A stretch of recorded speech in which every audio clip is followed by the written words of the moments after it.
Welcome to the deep dive. Today, we're really getting into the weeds on the mortgage and housing market. We've got this pile of sources you've shared, and, well, our job is to figure out what's really going on beneath the surface. Exactly. To cut through some of the noise and see what these analyses are highlighting. Right.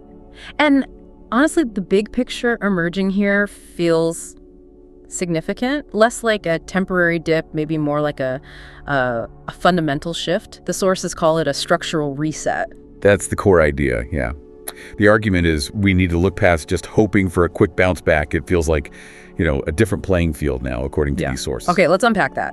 So where do these sources say we are right now? Like, what's the reality with borrowing costs? They're very direct, mortgage rates. They're stuck. Yeah.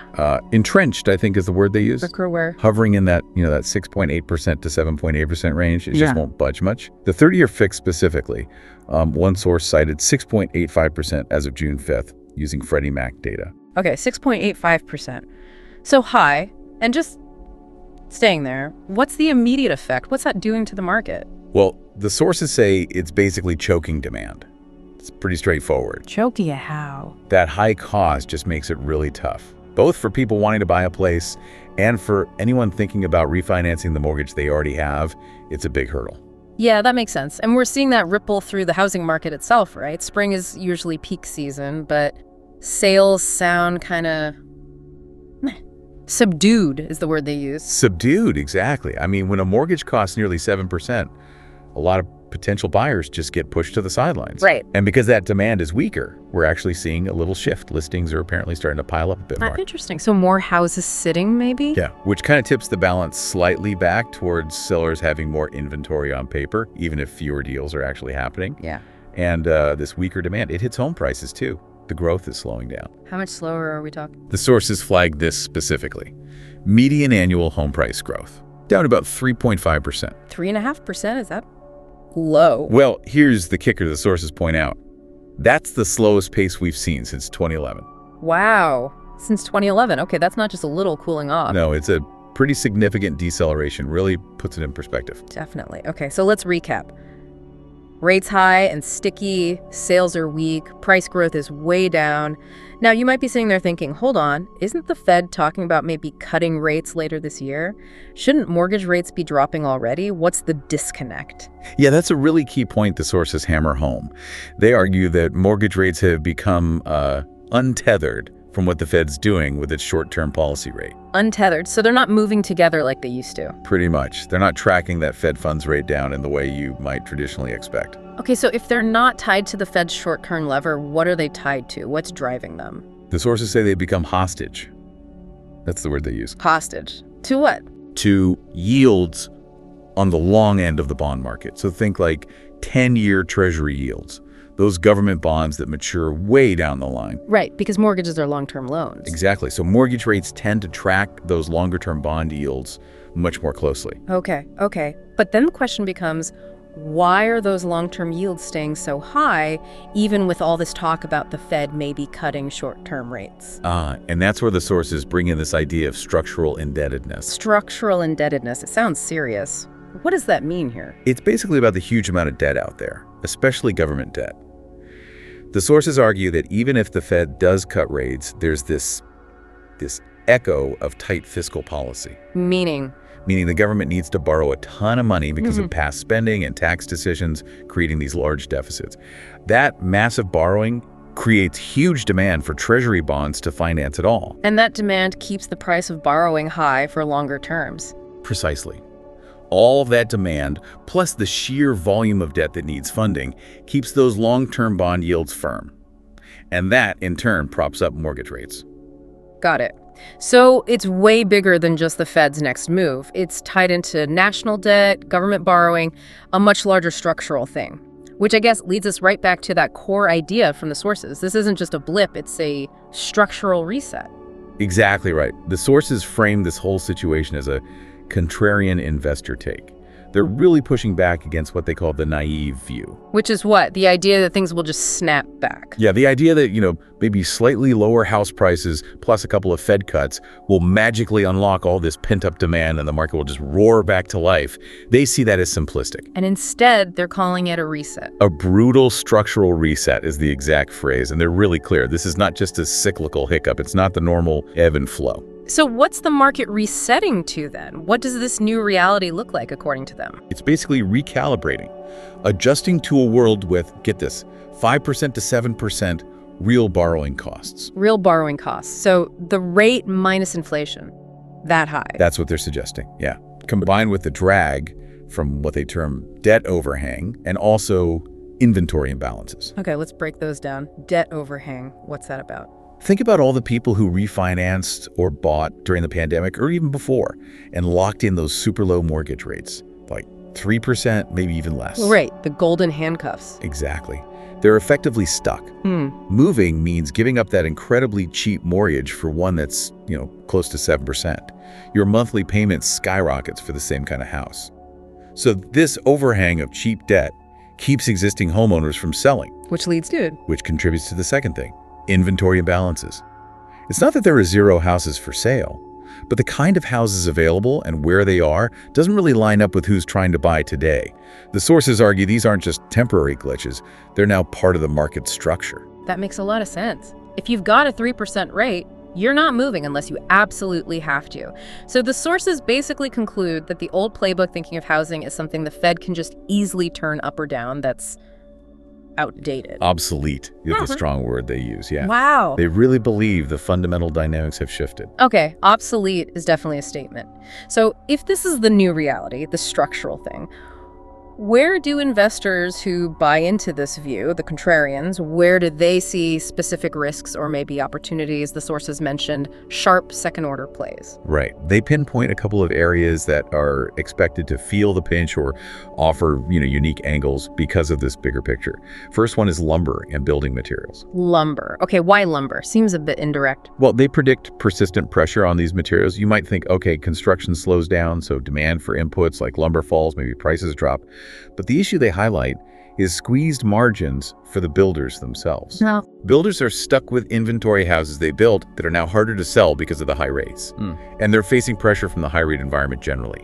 So even if their input costs like lumber get cheaper, their overall profitability is challenged. And that pain flows back to their suppliers. Okay. So it's the builders' squeezed profits hitting the material suppliers. Got it. What's the second area they flag? Mortgage origination and servicing stocks. The companies that actually create the mortgages or manage the payments. What about them? The sources expect them to face earnings under pressure and also spread compression. Spread compression, what's that? Think of the spread as their profit margin, essentially. For mortgage companies, it's like the difference between the interest they make on the mortgages they handle and their own costs of funding, plus fees. When rates are choppy or shifting structurally like this, those margins can get really squeezed thin. Makes sense. Less profit per loan. Right. And the sources make a specific point here. They say it's really important to watch which of these firms are hedged via Treasury futures. Okay, hedged via Treasury futures. What are we looking for there? What does that actually mean? It's basically a financial strategy these companies use to protect themselves. Mortgage servicing, for example, is a long-term business, but it's risky if rates jump around unexpectedly. So they can buy or sell Treasury futures contracts. It's a complex tactic to kind of balance out or offset the risks they face from those long-term interest rate movements. So the companies without those kinds of hedges are more vulnerable. That's what the sources imply, yeah. They're more exposed if these volatile long-term rates keep causing problems. Okay, so watching how these specific companies are managing that risk is key. Now, for you, the listener, if you're trying to track this market, what should you actually be monitoring? What are the key watch points from this actionable outlook section in the sources? They give a few really critical things to keep an eye on. The first one, and maybe the most important link they talk about, is the 10-year Treasury yield. Right, we just talked about how that's tied to mortgage rates. Is there a specific level they mention watching? They get quite specific, actually. They say if that 10-year yield goes beyond roughly 4.0%, okay, they predict it would likely push mortgage rates even higher, maybe towards like 7.2% or more. And that, they say, would really hurt the housing outlook further. They stress that understanding overall bond positioning, how big investors are placing their bets on bonds, is crucial because it feeds directly into mortgage rates. So that 4% level on the 10-year is a key line in the sand. What else? Keep an eye on construction permits and starts data. The numbers on new building activity. What are you looking for there? Any kind of consistent uptick. Yeah. If those numbers start rising steadily, it could be a sign that builders are finding ways to make new projects work in certain areas, even with these rates. The sources suggest watching materials, stocks, and maybe bond issues from regional home builders as potential early clues if that's happening. Okay. And what about the Fed? We said mortgage rates are untethered, but does the Fed's commentary still matter at all? It does, but in a nuanced way, according to the sources, especially thinking about commentary after their mid-June meeting. The key is how they talk about potential future rate cuts. How so? If policymakers describe cuts as strictly data-dependent, meaning we'll only cut if the numbers absolutely force us to, versus signaling they're more pre-committed or already leaning towards cutting, well, the bond market listens very closely to that difference. And the source prediction is? If the language sounds very cautious, very data-dependent, the sources expect those long-term bond yields and therefore mortgage rates to probably drift higher again. So that subtle choice of words from the Fed really matters for the rates people actually pay. Fascinating. Just the phrasing makes a difference. Okay, anything else on the watch list? Government action. Yeah, the sources say watch for any unexpected housing entitlement programs. Basically, new government help aimed specifically at first-time home buyers. Like what kind of help? They give an example, like maybe new programs for down payment relief. If something like that happens, they say it could create asymmetric upside. Asymmetric upside. What's that mean? It just means the potential good news, the upside, is much bigger than the potential bad news, the downside. So if the government suddenly makes it way easier for first-timers to get a down payment together, that could boost demand even with high rates. And that would be a big win For home builders, definitely. And maybe local real estate investment trusts, REITs. They'd get a disproportionate benefit compared to the downside if no programs materialize. Gotcha. Okay, so those are the things to watch. Given this whole structural view and these watch points, how are the smart money investors, the ones who agree with this outlook, actually playing it? What kind of tactics are in their investor playbook, according to the sources? Well, the sources give a few examples of the strategies they might use. Not investment advice, obviously, just examples from the analysis. They mention things like shorting certain areas. Shorting, betting against them. Yeah, essentially betting that prices will fall in sectors like, say, craft material suppliers or maybe the stock price of regional home builders. They might use financial tools like puts or CDS hedges to do that. Okay, puts, CDS hedges. Sounds complicated, but the basic idea is betting against certain stocks. Right. And the logic the sources provide is that in this kind of high mortgage rate world, you generally don't want exposure to companies holding lots of unsold stuff, whether it's building materials or finished houses. You don't want to own inventories, as they put it, because the value could drop. Makes sense. Bet against things that might get stuck on the shelves. What about protecting investments they do hold? Hedging. Exactly. They mentioned hedging long positions. Stocks you own, hoping they'll go up specifically in those mortgage servicing companies we talked about. And how would they hedge those? Using those 10-year Treasury futures again. It's a way to use the financial markets to try and offset the risk that rising long-term rates will hurt the core business of those servicing firms. Okay. And any strategies looking for potential gains, even in this tough market?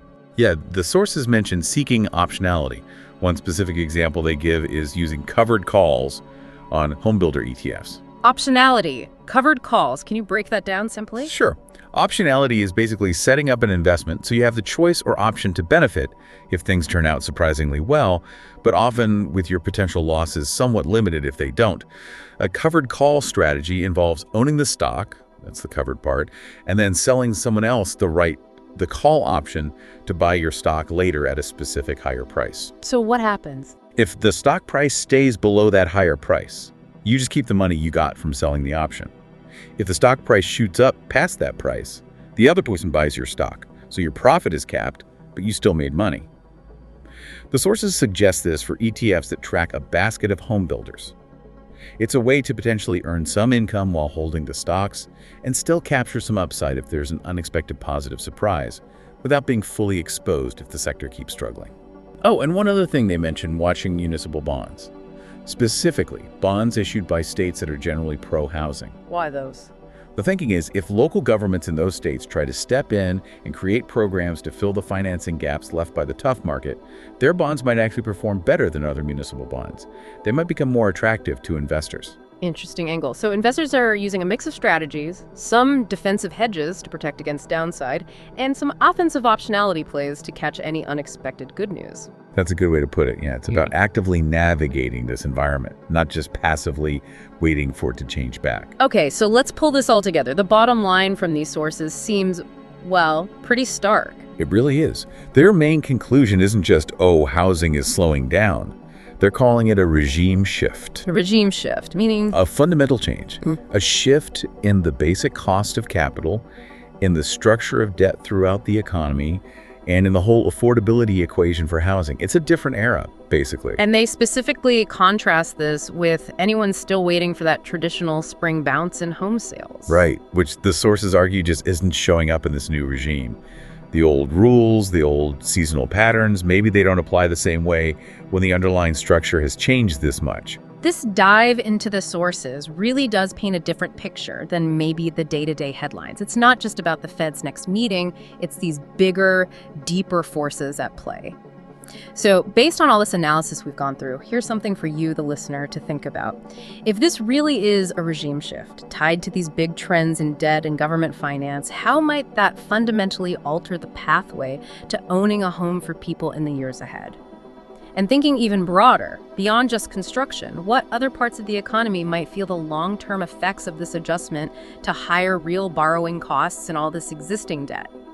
What could this structural change mean for how you might need to think differently about real estate, savings, or maybe even your investment approach down the road? It definitely suggests needing a different kind of map than maybe we've used for the last decade or so. Absolutely. Definitely a lot to mull over there. Thanks for taking this deep dive with us today.